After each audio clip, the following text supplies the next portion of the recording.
अस्सलाम वालेकुम dear student, welcome to online tutor solution. इस वीडियो में हम क्लास 6 मैथ की एक्सरसाइज 7.2 के question number 7 to 12 complete solve करेंगे, जबकि क्वेश्चन नंबर 1 to 6 के लिए मैंने अलहदा से वीडियो बनाई हुई है जो कि आपको इसी चैनल पे क्लास 6 मैथ्स के प्ले लिस्ट में मिल जाएगी। अच्छा जी, क्वेश्चन नंबर 7 है find the length of each side of square. हमने स्क्वायर की ईच साइड की लेंथ फाइंड आउट करनी है। हुज पेरीमीटर इज 36 सेंटीमीटर, और उस स्क्वायर की जो पेरीमीटर है वो है 36 सेंटीमीटर। ठीक है, तो इसका सोल्यूशन ये होगा कि हम फर्ज करते हैं let the length of square is equal to x. हम ये फर्ज करते हैं कि स्क्वायर की एक साइड वो एक्स के इक्वल है। तो देखें, हमें उसका फार्मूला मालूम है पेरीमीटर का, तो हम लिखेंगे एज वी नो दैट, जैसे कि हम जानते हैं पेरीमीटर ऑफ स्क्वायर का जो फार्मूला होता है वो क्या होता है, is equal to 4 into length of a side. 4 को जब मल्टीप्लाई करें एक साइड की लेंथ के साथ तो हमारे पास स्क्वायर का पेरीमीटर या स्क्वायर का अहाता आ जाता है। ठीक है, तो अब देखें हमने जो एक साइड को किसके इक्वल रखा, एक्स के इक्वल रखा, तो 4 को जब हम एक्स से मल्टीप्लाई करेंगे तो इसका मतलब है कि हमारे पास पेरीमीटर ऑफ स्क्वायर आ जाएगा। ठीक है, ये हो गया। अब हमें क्वेश्चन में जो कंडीशन बताई गई वो क्या बताई गई है कि जो स्क्वायर है उसका जो पेरीमीटर है वो 36 सेंटीमीटर है। ठीक है, तो हमने पेरीमीटर ये फाइंड किया है, तो फिर अकॉर्डिंग टू ये जो कंडीशन है ये क्या हो जाएगी 4x, यानी कि जो उस स्क्वायर का पेरीमीटर है वो किसके इक्वल है, 36 सेंटीमीटर के इक्वल है। तो हम इसको लिख लेंगे इक्वल टू 36। अब हमें इस x की वैल्यू फाइंड आउट करनी है, तो इस 4 को सॉल्व करेंगे। तो हम 4x को डिवाइड करेंगे 4 से, तो हमें ये 36 को भी 4 से डिवाइड करना पड़ेगा। तो हम लिखेंगे डिवाइड बोथ साइड को मैंने शॉर्ट लिखा बाय 4, तो ये हो जाएगा 4x divided by 4 is equal to 36 divided by 4। तो ये 4 को डिडक्ट कर देगा और ये 4 36 पे डिवाइड होगा 9 टाइम, तो हमारे पास x क्या आ जाएगा 9, और ये हमारे पास एक साइड की लेंथ आ गई, और इसको हम लिखेंगे सेंटीमीटर क्योंकि ये सेंटीमीटर में है। ठीक है, ये हो गया। तो हम इसका लिखेंगे फिर the length of each side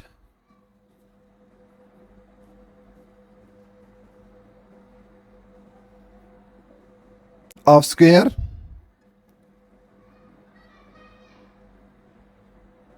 is 9 centimetre. तो यह है सॉल्यूशन क्वेश्चन नंबर 7 का। अच्छा जी, क्वेश्चन नंबर 8 है व्हेन एनूरल ओपन अ बुक। अनूरल ने जब एक किताब खोली, there are 2 pages in front of her, तो उसके सामने 2 पेजेस ओपन हुए। The sum of the page numbers is 161। ठीक है, कि दोनों पेज का जो सम है वो 161 आता है। If one page number is 81, अगर उन 2 पेजेस में से एक पेज का नंबर 81 हो, what is the other page number, तो हमें दूसरा जो पेज नंबर है वो फाइंड आउट करना है। ठीक है, तो इसका सोल्यूशन होगा, देखें हमें एक पेज नंबर बता दिया गया, तो मैंने लिखा है 1 page number is equal to 81। ठीक है, दूसरा पेज हमने फाइंड आउट करना है, तो हम फर्ज करते हैं कि दूसरा जो पेज है वो x के इक्वल है। मैंने लिखा है let the other page number is equal to x। ठीक है, अच्छा, अब हमें जो क्वेश्चन में कंडीशन बताई गई है वो ये है कि सम ऑफ द पेज नंबर, दोनों जो पेज नंबर है उनको अगर हम सम करें तो हमें जो टोटल मिलता है वो 161 मिलता है। तो ये कंडीशन आ गई, तो मैंने लिखा है बाय गिवन कंडीशन, मतलब ये क्वेश्चन के अंदर जो कंडीशन है उसके मुताबिक अगर हमारा एक पेज हमारा x हो, ठीक है, और दूसरा पेज हमें मालूम है कि 81 है, तो अगर इन दोनों को सम करें तो हमें क्या बताएगा, टोटल क्या आ रहा है 161 आ रहा है। ठीक है, ये हमें कंडीशन बता दी गई है। ठीक है, तो ये हमने इसकी लीनियर इक्वेशन बना ली है। अब हम x की वैल्यू फाइंड आउट कर सकते हैं। तो देखिए, हमने इस साइड पे इस 81 को पहले सॉल्व करना है, तो उसके लिए हमें इस साइड पे 81 को माइनस करना पड़ेगा, सब्ट्रैक्ट करना पड़ेगा, तो फिर हमें इस साइड पे भी 81 को सब्ट्रैक्ट करना पड़ेगा। तो हम लिखेंगे सब्ट्रैक्ट 81 ऑन बोथ साइड को मैंने शॉर्ट लिख दिया, तो ये हो जाएगा x प्लस 81 और ये माइनस 81 हमने सब्ट्रैक्ट कर दिया इस तरफ 81 को, तो हम दूसरी तरफ भी 81 को सब्ट्रैक्ट कर लेंगे, ये हो जाएगा -81। ठीक हो गया। तो ये देखें, ये +81 -81 आपस में डिडक्ट हो जाएंगे, यहाँ पर रह जाएगा x इज इक्वल टू, और ये 161 में से 81 को हम माइनस करेंगे तो ये आ जाएगा 1 - 1 0, और 16 में से 8 माइनस करेंगे पीछे आ जाएगा 8। ठीक है, तो ये आ जाएगा 80। तो जो अदर पेज नंबर है बुक का वो 80 होगा। ठीक है, एक पेज नंबर उसका 81 था और दूसरा जो उसके सामने पेज होगा वो 80 होगा। दोनों को अगर ऐड करें तो 161 बन जाता है। तो हम लिखेंगे so the other page number is 80। ठीक है, तो ये सॉल्यूशन हो गया क्वेश्चन नंबर 8 का। क्वेश्चन नंबर 9 है, in a cricket match Ahmad Shahzad and Shahid Afridi enhance the score of Pakistan cricket team by 96 runs. के एक क्रिकेट मैच के दौरान अहमद शहजाद और शाहिद आफरीदी ने पाकिस्तान क्रिकेट टीम में की स्कोर में 96 रन का इजाफा किया। ठीक है, if Shahid Afridi score 22 more than Ahmed Shehzad, अगर शाहिद आफरीदी ने जो स्कोर किया हो वो 22 ज़्यादा हो अहमद शहजाद से, then find the score of Ahmed Shehzad, तो हमें अहमद शहजाद ने कितना स्कोर किया है वो हमें फाइंड आउट करना है। तो देखें, इसका सोल्यूशन ये है कि let score of Ahmed Shehzad is equal to x. हमें चूंकि अहमद शहजाद का स्कोर फाइंड आउट करना है तो हमने उसको एक्स के इक्वल रख दिया। ठीक है, और स्कोर ऑफ शाहिद आफरीदी जो है वो हमें बताया गया है कि अहमद शहजाद के स्कोर से 22 रन ज़्यादा था। तो अगर अहमद शहजाद का स्कोर x हो तो हम उसमें अगर 22 ऐड करेंगे तो शाहिद आफरीदी का स्कोर हमारे पास आ जाएगा। तो हमने x + 22 कर दिया। अब हमें इस क्वेश्चन में जो कंडीशन बताई गई है कि अहमद शहजाद और शाहिद आफरीदी ने मिल के कितने का इजाफा किया, 96 रन का इजाफा किया पाकिस्तान क्रिकेट टीम के स्कोर में। यानी कि अहमद शहजाद का स्कोर अगर x था और शाहिद आफरीदी का स्कोर अगर x + 22 था, दोनों का स्कोर मिला के कितना इजाफा हुआ पाकिस्तान क्रिकेट टीम के स्कोर में, 96 रन का इजाफा हुआ। ठीक है, ये हमें कंडीशन बताई गई थी, उसको हमने लीनियर इक्वेशन की सूरत में लिख दिया। अब देखें, ये x + x हो जाएगा 2x और +22 इज इक्वल टू 96 हो जाएगा। अब हमें x की वैल्यू फाइंड आउट करनी है, तो ये 22 को हम पहले सॉल्व करेंगे। तो हम दोनों साइड पे 22 को सब्ट्रैक्ट करेंगे। ठीक है, तो हम लिखेंगे subtract 22 on both side, both side को मैंने शॉर्ट लिख दिया। ठीक है, तो ये हो जाएगा 2x + 22 - 22, और दूसरी तरफ भी हम 96 - 22 कर लेंगे। ठीक है, तो ये + - 22 आपस में डिडक्ट हो जाएंगे। ये हमारे पास आ जाएगा 2x इज इक्वल टू 96 में से 22 को माइनस करें तो 6 - 2 हो जाएगा 4, और 9 - 2 हो जाएगा 74 आ जाएगा हमारे पास। ठीक है, ये हो गया। अब चूंकि हमें x की वैल्यू चाहिए तो हमें इस 2 को पहले सॉल्व करना पड़ेगा। तो हम दोनों साइड को 2 से डिवाइड कर लेंगे। हम लिखेंगे डिवाइड बोथ साइड बाय 2। ठीक है, तो ये हो जाएगा,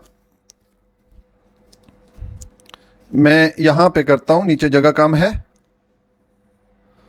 तो ये हम लिखेंगे 2x डिवाइडेड बाय 2 और 74 डिवाइडेड बाय 2। ठीक है, तो ये 2 इस 2 को डिडक्ट कर लेगा और ये 74 पे 2 डिवाइड होगा 37 टाइम। ठीक है, तो हमारे पास x क्या आ जाएगा 37, यानी कि अहमद शहजाद का स्कोर क्या हो जाएगा 37 हो जाएगा। तो हम लिखेंगे so score of Ahmed Shehzad is 37। ठीक है, तो अहमद शहजाद ने 37 स्कोर किया। यह है सॉल्यूशन क्वेश्चन नंबर 9 का। अच्छा जी, अब क्वेश्चन नंबर 10 है, Nimra is senior to Shumaila by 18 year. Nimra जो है वो शुमाइला से 18 साल बड़ी है, 18 साल सीनियर है। आफ्टर 6 ईयर 6 साल के बाद Nimra will be twice as old as Shumaila. 6 साल के बाद निम्रा की एज शुमाइला से दुगनी हो जाएगी, ठीक है। फाइंड निम्राज प्रेजेंट एज, तो हमने निम्रा की जो प्रेजेंट एज है, मौजूदा जो उसकी एज है, वो हमने फाइंड आउट करनी है। तो इसका सोल्यूशन होगा, हम लेट करते हैं, सपोज करते हैं कि present age of Nimra is equal to x, ठीक है, कि निम्रा की जो मौजूदा एज है वो एक्स के इक्वल है और एज ऑफ शुमाइला जो है वो वाई के इक्वल है। जो प्रेजेंट एज ऑफ शुमाइला है वो वाई के इक्वल है, ठीक है। तो अब हमें क्वेश्चन में जो कंडीशन बताई गई वो क्या है कि निम्रा जो है शुमाइला से 18 साल बड़ी है या सीनियर है। तो हम लिखेंगे, देखें, अगर हमारे पास निम्रा की एज एक्स है तो और शुमाइला की एज वाई है, तो अगर हम इसमें 18 या 18 एज ऐड करेंगे तो फिर ये निम्रा के एज के बराबर हो जाएगा, ठीक है। तो ये हमने इस क्वेश्चन की कंडीशन को देख के यहाँ पर ये लीनियर इक्वेशन हमने इसकी लिख दी है और इस इक्वेशन को हम नंबर दे देंगे 1, ठीक है। ये हमने एक इक्वेशन उसमें बना ली। अब after 6 year Nimra will be twice as old as Shumaila. 6 साल के बाद निम्रा की जो एज है वो शुमाइला के डबल हो जाएगी। तो अब हमने ये एक कंडीशन तो लिख ली, जो दोनों की मौजूदा एज थी उसके हिसाब से लीनियर इक्वेशन हमने बना ली।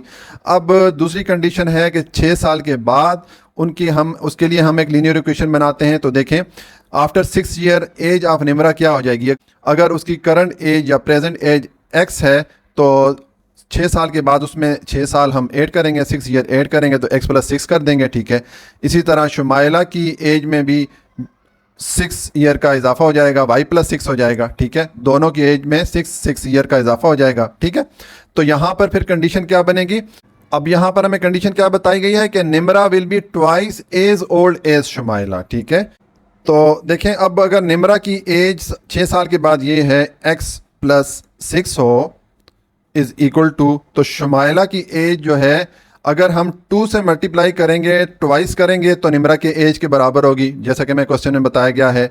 तो ये हो जाएगी y + 6 और उसको हम ट्वाइस कर रहे हैं, डबल कर रहे हैं, तब ही ये निम्रा के एज के इक्वल आएगी, ठीक है। अब इसको हम सॉल्व करते हैं, ये हो जाएगा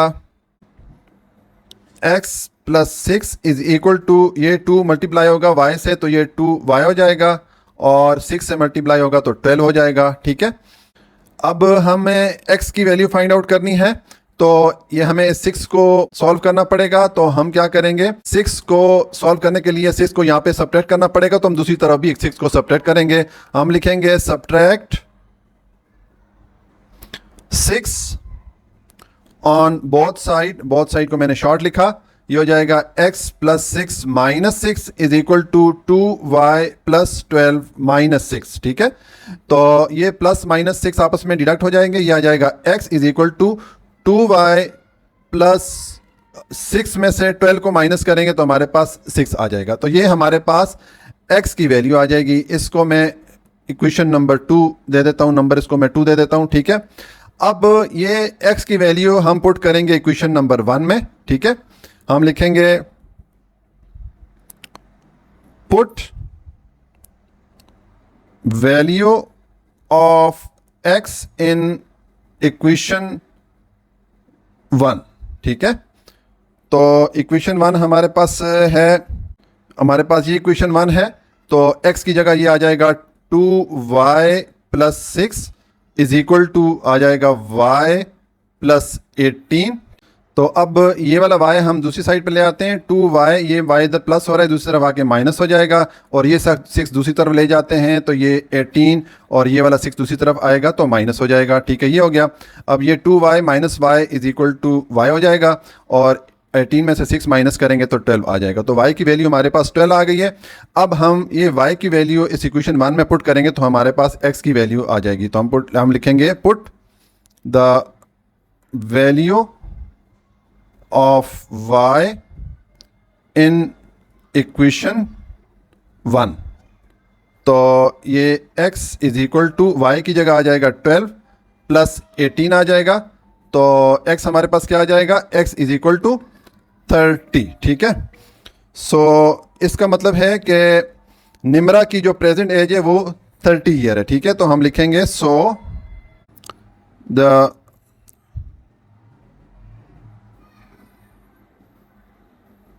present age of Nimra is 30 years. ये है सॉल्यूशन क्वेश्चन नंबर 10 का। अच्छा जी, क्वेश्चन नंबर 11 है a number is divided into two part. एक नंबर है जिसको दो पार्ट में डिवाइड किया गया है, such that one part is 40 more than the other part. उसको डिवाइड इस तरह किया गया है कि उसका एक पार्ट दूसरे पार्ट से 40 ज्यादा है, ठीक है। If the two parts are in 2:3 कि अगर वो जो दो पार्ट्स है उनके दरमियान ये रेशो बनती हो, देन हमने क्या करना है, फाइंड द नंबर। हमने वो नंबर फाइंड आउट करना है, ठीक है। तो उसका सोल्यूशन है, देखें, हम फर्ज करते हैं कि one part of the number is equal to x, के उस नंबर के जो हमने दो हिस्से बनाए उसमें से एक हिस्से का हमने एक्स के इक्वल रख दिया। तो दूसरा जो हिस्सा है other part of the number फिर क्या है, ये हमें बताया गया है कि वो जो है 40 मोर है, ठीक है। तो अगर हमारे पास एक हिस्सा x है तो दूसरा हिस्सा क्या हो जाएगा, x प्लस 40 हो जाएगा, क्योंकि दूसरा हिस्सा जो है वो 40 ज्यादा है, ठीक है। तो ये इसका दूसरा पार्ट हो जाएगा नंबर का, ठीक है। अब बाय गिवन कंडीशन, अब हमें जो क्वेश्चन में कंडीशन बताई गई वो क्या है कि if the two parts are in 2:3 कि अगर ये जो दो पार्ट्स इस नंबर के हैं इनके दरमियान अगर ये रेशो बनती हो, अगर हमारे पास एक पार्ट x है, ठीक है, तो और दूसरा पार्ट x प्लस 40 है, तो इनके दरमियान रेशो जो है ये इक्वल है इस रेशो के 2:3, ठीक है। ये हमें कंडीशन दी गई थी। अब ये जो रेशो है इसको हम फ्रैक्शन की सूरत में लिख सकते हैं। हम लिख सकते हैं x over x plus 40 is equal to, ये हो जाएगा 2/3, ठीक है। अब ये 3 दूसरी तरफ जाके इस x के साथ मल्टीप्लाई हो जाएगा, ये आ जाएगा 3x, और ये x प्लस 40 जाके इस 2 के साथ मल्टीप्लाई हो जाएगा, ये हो जाएगा x प्लस 40, ठीक है। ये हो गया। अब ये हो जाएगा 3x इज इक्वल टू, ये 2 इंटू एक्स 2x हो जाएगा, प्लस 2 इंटू 40 80 हो जाएगा, ठीक है। अब ये 2x दूसरी तरफ आएगा, तो ये 3x यहाँ पर ये प्लस हो रहा है, दूसरी तरफ आके ये माइनस हो जाएगा, ठीक है। ये हो जाएगा 80। अब 3x में से 2x माइनस होगा तो हमारे पास क्या रह जाएगा, x इज इक्वल टू 80, ठीक है। ये हो गया। अब देखें ये हमारे पास एक पार्ट आ गया, ठीक है, उस नंबर का एक पार्ट, तो हम लिखेंगे one part of number is equal to 80 आ गया। तो अदर पार्ट हम फाइंड आउट करेंगे। अब हम लिखेंगे other part of number, other part क्या था, ये x प्लस 40 था, ठीक है। तो अब इस x में हम x की वैल्यू पुट करेंगे, हम लिखेंगे 80 प्लस 40, तो ये हो जाएगा 120। तो ये हमारे पास अदर पार्ट आ गया, ये उसका पहला पार्ट आ गया, ये दूसरा पार्ट आ गया। तो जब हमें उस नंबर के दोनों पार्ट पता चल गए तो अब हम फाइंड द नंबर, या इस नंबर को हम फाइंड कर सकते हैं। हम लिखेंगे रिक्वायर्ड नंबर, ठीक है, मैंने रिक्वायर्ड नंबर को शॉर्ट लिखा, इज इक्वल टू उसका पहला पार्ट है 80, दूसरा पार्ट है 120, तो ये हो जाएगा। इसको अब हम ऐड करते हैं, ये आ जाएगा 120 प्लस 80, 0 प्लस 0 0, 2 प्लस 8 10, 1 हमारा कैरी चला गया, तो ये 1 कैरी वाला, और प्लस 1 हो जाएगा 200, ठीक है। तो जो नंबर हमारा रिक्वायर्ड नंबर है वो 200 है, ठीक है। अब बुक में तो सिर्फ इस नंबर के दो पार्ट्स को आंसर में लिखा गया, ठीक है, लेकिन चूंकि हमें ये कहा जा रहा है कि हमने नंबर भी फाइंड आउट करना है, तो हमने यहाँ पर इसके दोनों पार्ट्स को ऐड करके नंबर भी फाइंड आउट कर लिया है। ये है सोल्यूशन क्वेश्चन नंबर 11 का। क्वेश्चन नंबर 12 है a tractor trolley is loaded with sugar cane, कि एक ट्रैक्टर ट्रॉली को गन्ने से लोड किया गया। The loaded weight of truck is 54450 kg। जो ट्रक को जब लोड किया गया तो उसका ये वेट बना 5445 kg, ठीक है, गन्ने के साथ मिला के उसका ये वेट बना। If the sugar cane weight is 4 time as heavy as the empty tractor trolley, कि अगर शुगर कैन का जो वेट है वो खाली जो ट्रैक्टर ट्रॉली उससे 4 टाइम ज्यादा हो, then find the weight of sugar cane. तो हमें जो शुगर कैन है, जो गन्ना है, फिर उसका वेट हमने फाइंड आउट करना है। अच्छा जी, अब क्वेश्चन नंबर 12 है हमें जो क्वेश्चन में इंफॉर्मेशन दी गई थी वो मैंने ऑलरेडी लिख दी हैं। देखें, लोडेड वेट ऑफ ट्रक, जो लोडेड ट्रक है उसका जो वेट है वो 54,450 kg है, ठीक है। और जो एम्प्टी ट्रक है, हम फर्ज करते हैं let the weight of empty truck is equal to x. हम फर्ज करते हैं कि जो एम्प्टी ट्रक है उसका जो वेट है वो एक्स के इक्वल है। तो फिर शुगर कैन का वेट कितना हो जाएगा, then the weight of sugar cane कितना हो जाएगा। हमें क्वेश्चन में कहा गया कि वो 4 टाइम हेवियर है, 4 टाइम ज़्यादा है एम्प्टी ट्रक से। तो हम 4 को मल्टीप्लाई कर लेंगे एक्स से, ठीक है। तो ये हमारे पास शुगर कैन का वेट आ जाएगा, ठीक है। अब हमें जो कंडीशन बताई गई है क्वेश्चन में बाय गिवन कंडीशन, उस कंडीशन के मुताबिक क्या है कि जो लोडेड ट्रक का जो वेट है वो ये वाला है। ये वाला वेट कब बनता है, जब empty truck plus sugar cane दोनों का वेट मिलाएं तो ये बन जाता है, ठीक है। तो अब हमारे पास एम्प्टी जो ट्रक है उसका वेट एक्स है, और इसमें हम ऐड करेंगे शुगर कैन का जो वेट है, तो हमें जो टोटल लोडेड जो वेट है वो मिल जाएगा, ठीक है। ये हो जाएगा 54,450, ठीक है, ये हो गया। अब ये x प्लस 4x हो जाएगा 5x इज इक्वल टू 54,450, ठीक है। अब हमें ये 5 को सॉल्व करना है, तो हम दोनों साइड पे 5 को डिवाइड कर लेंगे। डिवाइड बोथ साइड बाय 5, ठीक है। तो ये हो जाएगा 5x divided by 5 is equal to 54,450 divided by 5। तो ये 5 इस 5 से डिडक्ट हो जाएगा, हमारे पास आ जाएगा x। और ये 54,450 पे डिवाइड करते हैं हम 5 को, तो ये हो जाएगा 5 10 टाइम डिवाइड होगा तो ये आ जाएगा 50, माइनस करेंगे रिमाइंडर आएगा 4, ये वाला 4 नीचे आएगा। 8 टाइम डिवाइड करेंगे 5 को तो 40 आ जाएगा, माइनस करें रिमाइंडर हमारे पास 4 आएगा। ये वाला 5 हम नीचे लेके आएंगे तो 9 5 द 45 हो जाता है, रिमाइंडर 0 आ जाएगा। ये वाला 0 हमारे पास बच जाता है, तो ये हम आंसर में ऐड कर देंगे। तो ये हमारे पास आ जाएगा 10890 kg। ये हमारे पास जो एम्प्टी ट्रक है उसका वेट आ गया, ठीक है। तो अब शुगर कैन का वेट फिर कितना हो जाएगा, वेट ऑफ शुगर कैन यानी गन्ना, ठीक है। तो ये हो जाएगा 4 इंटू एक्स की जगह हम ये वैल्यू पुट कर देंगे 10890, ठीक है। हम इसको मल्टीप्लाई करके देखते हैं। ये है 10890 इंटू 4 इंटू 0 0, 4 9 द 36, 3 हमारा कैरी में चला गया, 4 8 द 32 प्लस 3 35, 3 अगेन हमारा कैरी में चला गया।